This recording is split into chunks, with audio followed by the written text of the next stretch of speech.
todos nos sábados a contar para vos apresentar o meu último livro. Vocês sabem como é que ele se chama? O Museu dos Comboios. Mais ou menos. O Assalto ao Museu dos Comboios. Assalto ao Museu dos Comboios.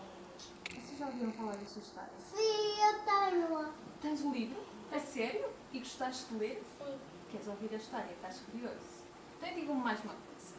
Que tipo de livros é que vocês gostam mais de ler e que tipo de histórias é que vocês gostam mais de Agora, ouvir? os 5 e 6 porquinhos, a Capuchinho Vermelho, Que bom! a Cinderela, a Branca de Neve, a Bela Adormecida, É tudo o que eu gosto. a Rapunzel. Bem. E os outros meninos? Que tipo de livros é que vocês gostam Eu de gosto de ler banda desenhada. Banda desenhada, boa. Não gosto. Mais? Que tipos de livros é que vocês gostam? Ou que tipos de histórias? Gostam de histórias de aventuras? Sim. Sim? É giro, não é? Histórias de As minhas aventuras. preferidas. São as tuas preferidas. Eu gosto imenso. Então é assim. Eu vos contar hoje o assalto, a história do assalto ao Museu dos Comboios. Eu preciso de um ajudante. É? Esta menina já pôs primeiro o dedo. Pode ser? Não te importas? Não? Então, vou-te pedir que te sentes aqui.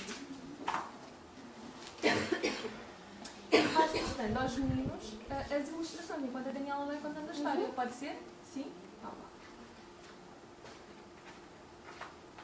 Não te esqueças, vamos começar aqui, ok? Mostras a capa, começamos aqui. Está bem? Minha ajudante, como é que a minha ajudante se chama? Daisy. Muito bem, Daisy. Então vamos lá, vamos ouvir a história, meninos. Do assalto ao Museu dos Comboios. Sim? Sim? Posso começar? Sim. O dia nascera com uma bela camada de neve sobre as casas. Os meninos brincavam na rua, fazendo bonecos, como aqueles que vemos nos filmes. Colocavam-lhes um chapéu, um cachecol e ainda nariz e braços feitos de bocados de madeira que por ali se encontravam. Até os adultos ficavam horas a ver todas aquelas habilidades sem se lembrarem dos seus afazeres. Como era bom estar de férias! O Natal estava à porta e era tempo de aproveitar. Os três amigos já estavam também naquela brincadeira. Henrique e Sara passavam o tempo a discutir um com o outro. Só aqui uma pausa. Assim, isso mesmo. Sempre que ia para a casa de Nico, o seu melhor amigo, a mãe dizia-lhe que tinha de levar Sara. Sempre que lhe apetecia jogar no computador, tinha que deixar Sara ir também. Ter 12 anos e uma irmã mais nova, sempre consigo, era realmente uma grande chatice. Meninos, venham cá, chamou a mãe. Correram até ela, chegando ofegantes e com a ponta do nariz tão vermelha do frio que mal a sentiam. Sim, mamãe, o que se passa? Pergunta Sara. O primo Tomás ligou a convidar-os para irem passar uns dias com ele e a consoada também. Boa! Gritavam os dois em coro, abraçando-se e rindo. Quando se aperceberam, largaram-se de imediato. Mãe, posso convidar o Nico? Vá lá, por favor, perguntou Henrique com um ar angelical. Sim, filho, mas temos de falar primeiro com os pais, disse a mãe. Depois de falarem com os pais de Nico e de fazerem as malas, a mãe no dia seguinte levou-os ao comboio para seguirem viagem até ao entroncamento, onde morava Tomás. Já na estação, os meninos acomodam-se na sala de espera e os pais dirigem-se à bilheteira. Meninos, tenham em atenção os bilhetes. O revisor vai querer vê-los, disse o pai. Uau, que monstro! Exclama Nico, olhando para um comboio ali parado. Nunca tinha estado tão perto de um. Esta era a sua primeira viagem de comboio. Mesmo ali ao lado, o chefe de estação preparava-se para assinalar a partida. As crianças despedem-se e, em passo apressado, rumam à carruagem em que seguiriam. Digam quando chegarem. O Tomás estará à vossa espera, grita a mãe a seguir-vos. E assim foi. Os meninos viajaram desde o norte até junto do primo. Sabiam que iam ser umas ótimas férias, longe dos pais e com tantos lugares para visitar e conhecer. A viagem apenas durou 2 horas. Os três amigos vieram o tempo todo colados à janela a contemplar as paisagens, imaginando como seriam os próximos dias. Senhores passageiros, A próxima paragem era a estação do Entroncamento. Os três levantaram-se no ápice e colocaram as mochilas às costas. Assim que as portas se abriram, saltaram para o chão, olhando em redor à procura de Tomás. Avistaram-no de imediato e correram para ele, cumprimentando-o e contando como tinha sido a sua viagem. Depois, rumaram até casa, que não ficava muito longe dali. Entraram no mini branco do primo e, entre cantorias e gargalhadas, lá seguiram para a casa de Tomás. As ruas já estavam enfeitadas. Havia centenas de iluminações e ouviam-se cânticos de Natal. Estas iriam ser, sem dúvida, umas férias a não esquecer. Tomás foi procurando um lugar para estacionar, enquanto as crianças se instalavam no sofá. Depois de um belo lanche, de barrigas reconfortadas e de contarem tudo o que tinham planeado ver nas férias, perguntaram a Tomás o que iriam fazer. Ele sugere que fiquem em casa, que descansem e que no dia seguinte visitem o Museu dos Comboios, onde trabalha como segurança. Os três ficaram eufóricos. No outro dia, ainda mal o dia clareado, os três já estavam de mochilas às costas, prontos para sair. De olhos ainda com remelas e bocejos consecutivos, pegam nas suas coisas e lá vão, seguindo as indicações do primo. Quando chegaram ao Museu dos Comboios, procuraram por Tomás e perguntaram por qual dos edifícios deveriam começar a visita. O filho explicou o que podiam encontrar. Disse-lhes que podiam ver tudo, mas tinham de ter cuidado para não incomodar os visitantes que, entretanto, iam chegando. Entre lanternas, carros, bagageiros, gasómetros e bolsas de outros tempos, começaram a visitar a exposição. Aquelas máquinas ali expostas pareciam uns monstros perto deles. Henrique era baixinho, cabelo negro e usava uns óculos que mal deixavam ver o seu rosto. Sara, apesar de mais nova, era da mesma altura do irmão. Uma loura de longos cabelos sempre desgrenhados e sardas. Já Nico era o maior dos três amigos. Era altíssimo e muito magro. No aspecto das locomotivas, todos eles pareciam pequenas peças de um jogo de xadrez. Estas envolviam-nos de tal maneira que quase se deixavam de ver uns aos outros. Junto de uma das máquinas, veem dois homens a conversar.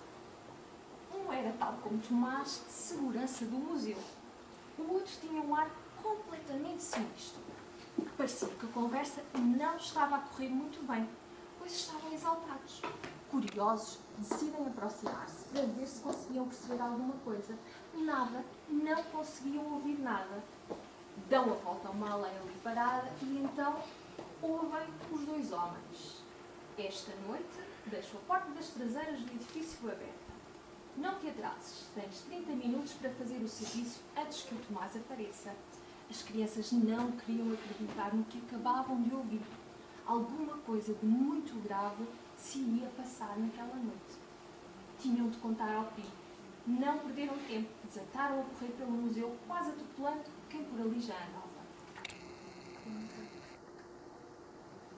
Assim que avistaram Tomás, começaram os três a falar ao mesmo tempo sem se aperceberem. Sara puxava Tomás por um braço, Henrique puxava-o pelo outro. Sara estava completamente pálida, as sardas tinham até desaparecido. Meninos, calma, assim não percebo nada, não me digam que já fizeram disparates. Não vais acreditar, disse Sara. Mas o que é que aconteceu? Pergunta Tomás. Ouvimos o teu colega a falar ali com um homem e disse-lhe que esta noite ia deixar a porta aberta para ele entrar. Diz Henrique tão depressa que quase se esqueceu de respirar. Que disparate! Vocês têm uma bela imaginação. Devem ter entendido mal. Aparece a segurança a dizer e continua a andar e a não ligar ao que os pequenos lhe tentavam contar. Primo, é sério! Insiste Sara tentando acompanhá-lo. Chega! A vossa mãe bem me avisou. Não pensei que fosse logo no primeiro dia.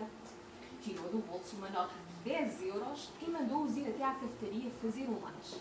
Os três desistiram. Voltaram costas ao primo e encostaram-se numa das vitrinas do museu. Vamos ter de fazer alguma coisa. Já imaginaram se isto for mesmo um assalto? Não podemos ficar de braços cruzados. Quem está comigo? Pergunta Nico. Juntam as mãos e todos concordam que têm de agir mesmo sem a ajuda de Tomás.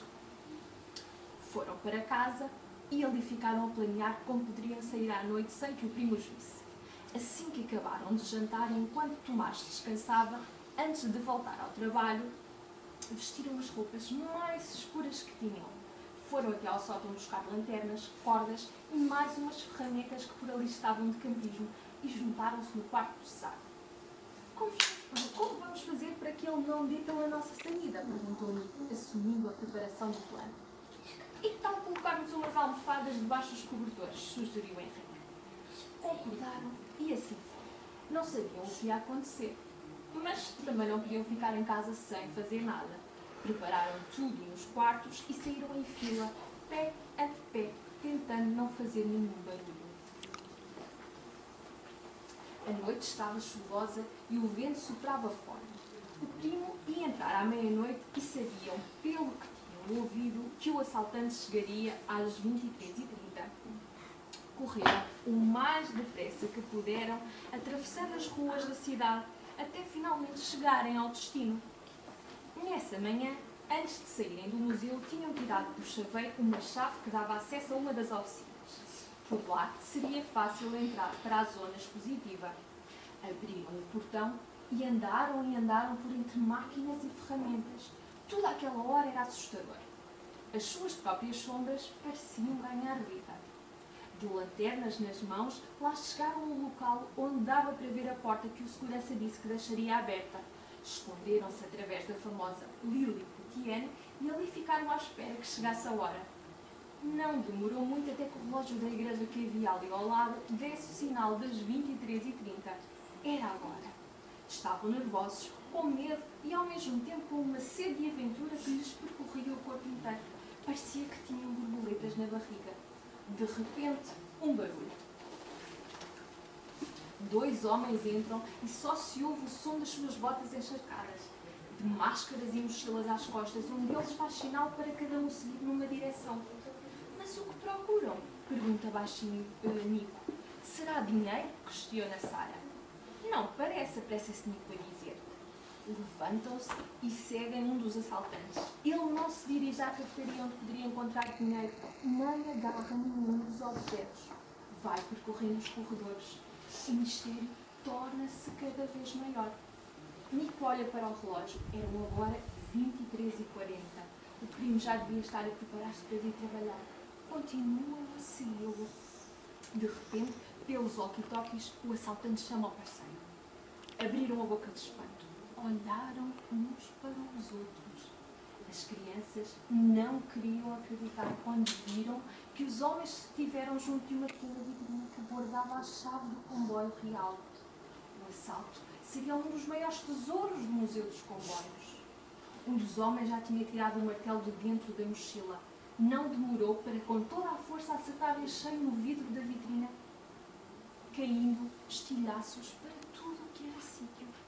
Ao pegar na chave do comboio, ficou a admirá-la por momentos. Era linda e brilhava como se fosse de ouro. Mas por que assaltar o comboio? O que queriam os assaltantes? As perguntas ecoavam na cabeça dos jovens. Os assaltantes dirigem-se para a porta do comboio real. Um deles coloca a chave na fechadura e ouve-se um clique. Coloca a mão na maçaneta e num som abafado a porta do comboio abre-se. Apressa-se a entrar para dentro do salão do príncipe. Este tinha sido oferecido pela rainha Dona Maria Pia Dom Carlos, o seu filho mais velho, quando este fez 14 anos. Sara olha para o relógio. Era quase meia-noite. Os homens falam, mas eles não conseguem perceber o que se passa. De repente, o silêncio invade a sala. Conseguem ver os assaltantes a dirigirem-se para a porta da carruagem. Nas mãos trazem um baú. Ouvem-se passos inúteis. As luzes acendem-se. Aparecem dezenas de polícias que num passo apressado cercam a sala. Os assaltantes tentam fugir, mas depressa são detidos. Os jovens não estão a perceber nada. Henrique chama Tomás. As crianças correm para o primo e abraçam-no. Que bom era vê-lo. Como descobriste onde nós estávamos? Pergunta Sara com os olhos a encherem-se de lágrimas. Fui ao vosso quarto ver se precisavam de alguma coisa e só encontrei almofadas na cama. Foi só pensar um pouco. Telefonei para o chefe da polícia aqui da cidade E eles vieram logo para cá. Já andavam de olho nestes dois há muito tempo. Nunca pensei que o meu colega pudesse compactuar com uma coisa destas, disse o primo. Mas afinal, o que está dentro do baú? Pergunta Henrique. O cabecilha do grupo descende de uma família de ferroviários. O seu tetravô escondeu neste comboio um tesouro e deixou pistas para que os seus descendentes o pudessem encontrar. Só agora este Sofia conseguiu juntar todas as pistas e chegar até aqui, explicou um dos polícias. Enquanto os assaltantes eram levados, os três amigos juntaram-se à volta do baú. Quando viram que estava dentro da pequena caixa de madeira, nem queriam acreditar. Um verdadeiro tesouro. Passados alguns dias, na véspera de Natal, os meninos foram homenageados numa cerimónia que contou com todos os habitantes da cidade e com os dirigentes do museu. Como agradecimento de terem evitado o assalto, o Museu dos Comboios ofereceu a cada menino 10.000 euros e ainda uma medalha. Estas foram, sem dúvidas, as melhores férias de Natal de sempre. Vitória, Vitória. Acabou Acabou a história. Então e que tal? Ai, tudo tão silencioso. Foi muito chata? Não. Gostaram? Sim. O que é que vocês gostaram mais? Gostei daquela parte que estava tudo escuro. Foi? E mais? O que é que vocês gostaram mais da história? Eu gostei da parte do fim. Gostaste da parte do fim, em que eles ganharam os 10.000 euros? Sim. Queria ganhar. Exatamente. Então e agora? Queria propor-vos uma coisa, se vocês concordassem. E que tal se fôssemos desenhar as personagens que vocês gostaram mais? Parece-vos bem? Não? Sim. E quem quer? Levanta o dedo. Quem quer? Eu. Vamos desenhar? Sim. Vamos lá para as mesinhas? Ok. Vamos lá. Design? Sim. Eu acho que sim, porque desenhos vai design não todos. Eu vou